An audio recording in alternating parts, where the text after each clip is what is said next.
May I have your attention, please?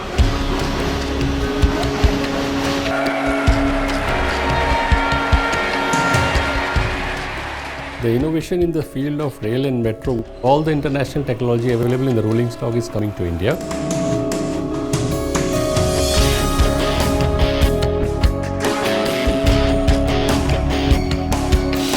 It's not just the manufacture of the train or the manufacture of the locomotive, it's also development of the supply chains.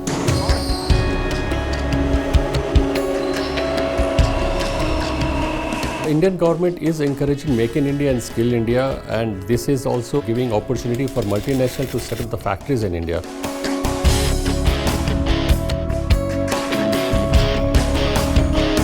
These projects are transformational in terms of the impact that they would have on the Indian economy per se.